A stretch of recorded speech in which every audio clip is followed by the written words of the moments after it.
दोस्तों, मैं जानती हूँ कि आप मेरी कहानियाँ पढ़ते हैं, पर बहुत कम ही लोग सब्सक्राइब करते हैं, कमेंट करते हैं या लाइक करते हैं। कभी-कभी इसका असर मेरे मन पर भी पड़ता है। मुझे थोड़ा लगता है कि शायद मेरी मेहनत को कोई देख ही नहीं रहा। पर फिर मैं याद करती हूँ कि मैं यहाँ सिर्फ नंबर्स के लिए नहीं, बल्कि आप सबकी वजह से हूँ। मैं अपने YouTube परिवार को सच में अपने परिवार जैसा मानती हूँ। यही वजह है कि मैं हर कमेंट का जवाब देती हूँ, हर सवाल का ध्यान रखती हूँ। क्योंकि आपके प्यार और विश्वास से ही मेरी कहानी जिंदा है। तो अगर मेरी कहानियाँ आपको पसंद आती हैं, तो कृपया सब्सक्राइब करें, कमेंट करें और अपने दोस्तों के साथ शेयर करें। आपका ये छोटा सा कदम मेरे लिए बहुत बड़ा मायने रखता है। शुक्रिया, हमेशा मेरे साथ रहने के लिए। और एक आखिरी बात, अगर आप चाहे तो आप मुझसे इंस्टाग्राम पर भी जुड़ सकते हैं। पर अब चलिए कहानी पर ध्यान देते हैं। टेरेस का छोर, तेज हवाएं और एक कदम की दूरी। मेहर अब सिर्फ व्योम के हाथों में है। क्या वो उसे बचा पाएगा या तुम्हारे नाम अब भी धड़कता है। 36। टेरेस, मैंने अपनी गलती मानी और अब तुम्हारी इच्छा भी जरूर पूरी करूंगा। उसकी बात सुन मेहर उसकी मुस्कान में खोई हुई बोली, है क्या? तभी व्योम फिर बोला, तुम्हें यहाँ इस टेरेस से नीचे फेंक कर। उसकी बात सुन अचानक मेहर अपने ख्यालों की दुनिया से बाहर आई। वो नासमझी में व्योम को देख रही थी। वो इतनी खोई थी कि उसे पता ही नहीं चला था कि वो इस समय उस टेरेस के छोर पर है। यानी वो जहाँ है, वहाँ दीवार काफी छोटी थी। अगर वो 5 कदम और पीछे हुई, तो सीधा नीचे जाकर गिरेगी। मेहर को जब ये एहसास हुआ, तो उसके चेहरे पर हैरानी और डर दोनों ने अपनी जकड़ बना ली। वो डरते हुए व्योम को देखने लगी, जो अभी भी अपने चेहरे पर वही शरारती मुस्कान लिए उसे देख रहा था। मेहर का मुंह अब धीरे धीरे रोने जैसा हो रहा था। वो कांपते हुए बोली, वो पीछे पीछे। ये बोल उसने कसके व्योम को पकड़ना चाहा, पर व्योम को वो पकड़ पाती, उससे पहले ही व्योम ने उसके दोनों हाथों को पकड़ लिया। वो उसकी आंखों में जुनूनियत के साथ देख रहा था। वहीं उसकी हरकत देख मेहर रोते हुए तेज आवाज में बोली, ये क्या कर रहे हो? पागल वागल हो गए हो क्या? मैं नीचे गिर जाऊंगी। मेहर डर से आंखें बंद किए बोली। वहीं उसकी बात सुन व्योम को मन ही मन हंसी आ रही थी। वो अपनी हंसी छुपाते हुए आंखों और आवाज में वही सीरियसनेस लिए बोला, अरे, तुम्हें तो मुझे थैंक यू बोलना चाहिए। आखिर मैं तुम्हें वहां भेजने वाला हूँ, जहां जाने की तुम्हारी इच्छा थी। व्योम की बात सुन मेहर गुस्से में बोली, क्या? मेरी इच्छा? मैंने? तभी व्योम फिर बोला, हाँ, तुम्हारी मरने की इच्छा ही तो मैं पूरी करने में तुम्हारी मदद कर रहा हूँ। ये बोल व्योम मेहर को पकड़े एक कदम आगे उस छोर के करीब बढ़ा। उसकी हरकत देख मेहर की आंखें मानो बाहर को आने को हुईं। वो जोर जोर से चिल्लाने लगी, नहीं, ये क्या कर रहे हो? मैं नीचे गिर जाऊंगी। नहीं। पर व्योम ने अभी भी उसे अनसुना कर दिया। अब मेहर के आंसू और तेज हो गए। वो रोते हुए किसी को मदद के लिए बोलने लगी, कोई है, कोई है, बचाओ, मुझे बचाओ। वहीं वो सबसे ऊपरी मंजिल पर थे। न नीचे कोई था, न ऊपर, जो उसकी आवाज सुन सके। वहीं अब धीरे धीरे मौसम और भी बिगड़ता जा रहा था। तेज हवाएं धीरे धीरे और तेज होती जा रही थी, जैसे किसी भी पल तेज बारिश शुरू हो सकती है। महर को रोता देख व्योम को बहुत मजा आ रहा था और महर की तो नीचे गिरे बिना ही जान जा रही थी। अचानक तेज हवा की वजह से व्योम की आंखों में धूल चली गई। उसने कसके आंखें भींच ली। वो झुंझलाहट में अपनी आंखें मसलने लगा। वहीं महर डर से बस जमी हुई थी। वो न आगे बढ़ सकती थी न पीछे। वो व्योम की हरकत देख रही थी। वो उसे देख बोली, देखो, चलो यहाँ से, सब हमारा। उसने इतना ही कहा था कि अचानक से व्योम का बैलेंस हल्का बिगड़ा। वो कुछ कदम और आगे बढ़ा, जिससे महर का पैर वहीं नीचे एक छोटे बॉक्स पर पड़ा। वो लड़खड़ाकर नीचे गिरने लगी। वो जोर से चीखी, आ! वो वहां से गिर पाती उससे पहले किसी की मजबूत बाहों ने उसकी कलाई थाम ली। इस समय महर का आधा शरीर हवा में था। उसके बाल हवाओं के साथ उड़ रहे थे। डर में आंखें कसके भींची थीं। उसकी कलाई थामने वाला कोई और नहीं, व्योम ही था, जो आंखों में डर लिए महर को देख रहा था। अचानक उसने झटके से महर को अपनी तरफ खींचा। उसने इतनी तेज खींचा कि महर सीधे उसके लोहे जैसे सीने से जा लगी। वहीं व्योम झटके से खींचने की वजह से कुछ कदम पीछे हो गया। दोनों की सांसें तेज रफ्तार में भाग रही थी। दोनों की सांसों में डर था। किसी का मरने को लेकर डर और किसी का खोने को लेकर। अचानक बारिश की बूंदें जमीन पर धीरे धीरे पड़ने लगी। उधर हॉस्पिटल। वो आंसू पोंछते हुए टूटी आवाज में बोली, क्या क्या महर ठीक है? उसकी बात सुन रियांश ने धीरे से सिर हिला दिया। वहीं फिर भी बोल पड़ी, हाँ दी, वो बिल्कुल ठीक है। उसकी बात सुन रूहानिका परेशानी भरी आवाज में लड़खड़ाते हुए बोली, क्या? पर ये शब्द दोहराते हुए वो रियांश की तरफ मुड़ी और बोली, पर आपने तो कहा था कि महर। रूहानिका की घबराई आवाज सुनते ही रियांश ने उसका हाथ पकड़ लिया। वो इसे देख तो नहीं सकता था, पर वो ये जरूर महसूस कर पा रहा था कि रूहानिका कितना पैनिक फील कर रही है। वो उसे संभालते हुए बोला, देखिए, आप परेशान मत हो, मैं आपको सब बताता हूँ। ये कहते हुए रियांश एक एक कर सब कुछ रूहानिका को बताने लगा। उसने जिस तरह रूहानिका का हाथ पकड़ा था, उतनी ही परवाह के साथ वो उसे सब बता रहा था। ये सब देखकर तो वंश की आंखों में भी हैरानी थी। वो मन ही मन बोला, ये रियांश को क्या हो गया? वो तो लड़कियों से नफरत करता था और इन्हें इतने प्यार से संभाल रहा है। वंश आंखों में हैरानी लिए रियांश की हर हर हरकत पर फोकस कर रहा था। वहीं पास में बैठी रिया की नजर जब सामने खड़े वंश पर गई, तो वो उसे देखने लगी। वो कभी वंश को देखती, तो कभी उसकी निगाहों को, जो हैरानी लिए सामने बैठे रियांश को घूर रही थी। वो मन में बोली, ये ऐसे क्यों उन्हें घूर रहा है? उसने इतना कहा ही था कि तभी वहां रोनी आ गया, पानी लेकर। वहीं रोनी को देखते ही रिया की आंखों में सख्ती आ गई। उसे बार बार वही समय याद आ रहा था, जब रोनी ने उसे उस कमरे में बंद किया था। वो मन में बोली, जैसा ये है, वैसा ही इसका दोस्त। आज तो मेरी महर बाल बाल बच गई, वरना इन दोनों ने तो।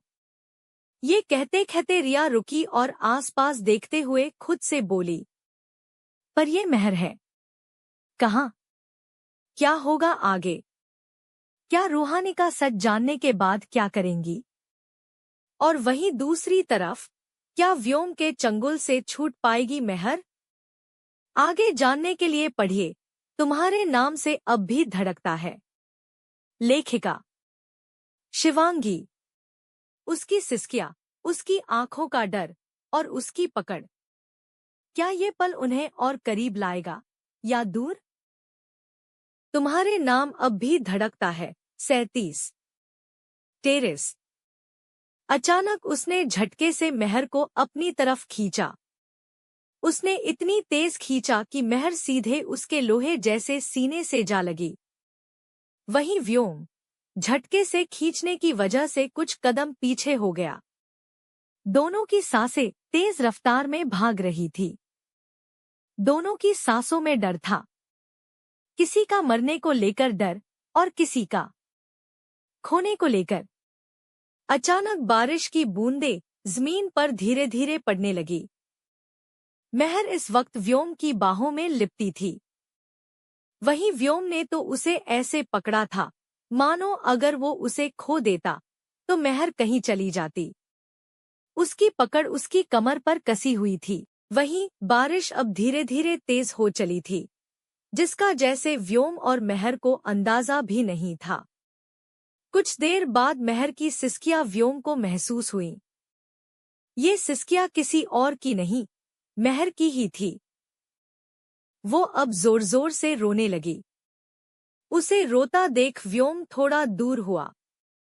भले ही वो दूर हुआ था, पर ये दूरी भी एक दूसरे की सांसें महसूस करवा रही थी। उसकी पकड़ अभी भी मेहर की कमर पर ही थी। व्योम ने मेहर को रोता देख घबराहट में पूछा, क्या हुआ? तुम रो क्यों रही हो? कहीं चोट तो नहीं लगी? मेहर ने झटके में उसे खुद से दूर किया। व्योम ऐसे अचानक धकेले जाने के लिए तैयार नहीं था, इसलिए वो कुछ कदम पीछे हो गया। वो बस सामने खड़ी मेहर को देख रहा था। मेहर का चेहरा लाल था, उसके आंसू बारिश की बूंदों के साथ बह रहे थे। मेहर रोते हुए उसके पास आई और हाथों का मुक्का बनाकर उसके सीने पर मारने लगी। भले ही वो सारा जोर लगा रही थी, पर वो जोर व्योम के लिए चींटी के बराबर ही था। व्योम लंबी सांस छोड़ते हुए बोला, छोटी मेहर। दोनों की शक्ति में जमीन और आसमान का फर्क था। पर हाँ, व्योम उसके मुक्के महसूस कर पा रहा था या नहीं, उसकी तकलीफ और डर वो अच्छे से समझ पा रहा था। अचानक उसने मेहर के हाथ पकड़े और हल्के शरारती अंदाज में बोला, क्या कर रही हो? कुछ देर पहले खुद ही मरना चाहती थी, अब डर गई? मेहर उसे दूर से हैरानी में देख रही थी। उसे समझ ही नहीं आ रहा था कि ये आदमी है क्या। अगर उसने उसे पकड़ा नहीं होता तो मेहर का खेल खत्म हो जाता और उसे बचाने के बाद व्योम का मजाक बन गया। मेहर अब कुछ नहीं बोली, बस वहीं खड़ी सिर झुकाए रोने लगी। मेहर और व्योम दोनों उस बारिश में भीग रहे थे। कुछ पल यूं ही रहने के बाद व्योम ने गहरी सांस ली और रोती हुई मेहर की कलाई पकड़कर उसे वापस अपने सीने से लगा लिया। ये सब इतनी तेजी से हुआ कि मेहर संभल ही नहीं पाई। वो झटके से व्योम से जा लगी, वही महसूस किया कि वो किसी सीने से लगी है। वो गुस्से में वापस व्योम से दूर होने की कोशिश करने लगी। व्योम ने इस बार उसे दूर जाने नहीं दिया। उसकी कोशिश देख व्योम ने उसकी कमर पर पकड़ और कसी और धीरे से झुककर उसके कान के पास आकर बोला, आई एम सॉरी। अब रोना बंद कर दो। मेहर अपनी दूर जाने की कोशिश के साथ बोली, अगर मैं मर जाती तो? व्योम ने मेहर के चेहरे को अपनी हथेलियों में भर लिया और उसका चेहरा ऊपर कर उसकी आंखों में देखते हुए बोला, जब मैं जिंदा हूं तब तक तुम्हें खरोच भी नहीं आने दूंगा। वादा है मेरा। उसकी बात इतनी गहरी थी कि मेहर के सिर के ऊपर से गुजर गई। वो उसी तरह बोली, बड़े आए, अभी तुम्हारी ही वजह से मैं भगवान के पास चली जाती। व्योम हल्की हंसी में बोला, वो तो मैं मजाक कर रहा था, वरना अगर मुझे तुम्हें मारना होता तो मैं तुम्हें बचाता क्यों? और रही बात भगवान के पास भेजने की, तो वो मैं अभी भी कर सकता हूँ। बस 10 ही कदम की दूरी पर टेरेस का छोर है।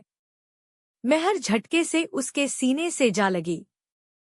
वो बच्चों की तरह रोते हुए बोली, नहीं, नहीं, मुझे यहाँ से फेंकना नहीं।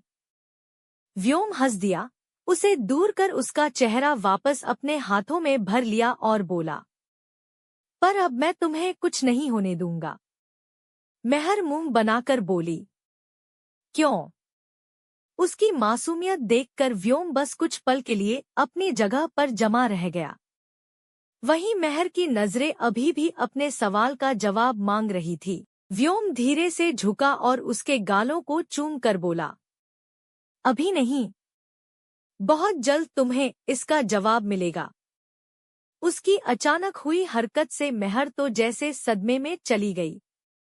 उसके बदन में करंट सा दौड़ गया। वो शौक में व्योम को देखती रही। व्योम आंखों में एक अलग एहसास लिए महर को देख रहा था। कुछ समय तक यूं ही एक दूसरे की आंखों में झांकने के बाद महर उससे दूर हुई। वो कांपते हुए बोली, ये सब क्या था? तुम ऐसे कैसे? व्योम भारी आवाज में बोला, अभी के अभी नीचे जाओ, सब तुम्हारा इंतजार कर रहे हैं। महर अपनी बात पूरी करते हुए बोली, पर व्योम सख्ती से बोला, मैंने कहा जाओ, वरना अभी जो काम मैंने छोड़ दिया था वो मैं पूरा भी कर सकता हूँ। महर पहले हैरान रह गई, फिर झटके से व्योम से दूर जाकर लड़खड़ाती आवाज में बोली, नहीं, तुम ऐसे। ये कहते हुए वो धीरे धीरे वहां से पीछे सीढ़ियों की तरफ बढ़ने लगी। वो अब व्योम पर दोबारा विश्वास नहीं कर सकती थी। उसे डर था कि कहीं व्योम अपनी बात सच में न बदल दे। अचानक वो झटके से मुड़ी और सीढ़ियों से नीचे की तरफ तेजी से भाग गई। वहीं व्योम के चेहरे के भाव धीरे धीरे बदलने लगे। जहां कुछ देर पहले वो सीरियस था, वहीं अब उसके चेहरे पर एक सुकून भरी मुस्कान थी। उसने अपने दोनों हाथ फैला लिए और आसमान की तरफ देखते हुए बारिश को महसूस करने लगा। उधर हॉस्पिटल में रियांश ने धीरे धीरे सब कुछ रूहानिका को बता दिया था। वहीं उसकी बात सुन धीरे धीरे रूहानिका के चेहरे के एक्सप्रेशन बदलने लगे। उसके चेहरे पर जहां कुछ देर पहले डर और आंसू थे, वहीं अब गुस्से ने अपनी जगह बना ली। अचानक वह गुस्से में बोली, महर को तो मैं छोड़ूंगी नहीं इस बार। वहीं रियांश चुप हुआ। उसने जब रूहानिका की बात सुनी तो अचानक फिर बोला, देखिए, इसमें उसकी भी कोई गलती नहीं। सारा कसूर मेरे भाई का है और इसके लिए मैं माफी। इतना ही कहा था कि रूहानिका ने उसे रोकते हुए बोली, अरे नहीं, आप माफी क्यों मांग रहे हैं? इसमें गलती उन दोनों की है। प्लीज, आप माफी मत मांगिए। रूहानिका ने धीरे से कहा, आज के लिए बस इतना ही। क्या लगता है आपको क्या होगा आगे? और क्या है ये नया एहसास जो व्योम महसूस कर रहा है? वहीं महर वहां से बचकर तो भाग आई, पर जब उसे नीचे उसकी दी के बारे में पता चलेगा तो क्या होगा? आगे जानने के लिए पढ़िए तुम्हारे नाम से अब भी धड़कता है। अगर आपको मेरी कहानियां पसंद आए तो प्लीज मेरी और कहानियां भी पढ़े। लेखिका शिवांगी। अगर आपको मेरी कहानियां पसंद आए तो प्लीज सब्सक्राइब, शेयर और कमेंट करें और अपना फीडबैक भी दें।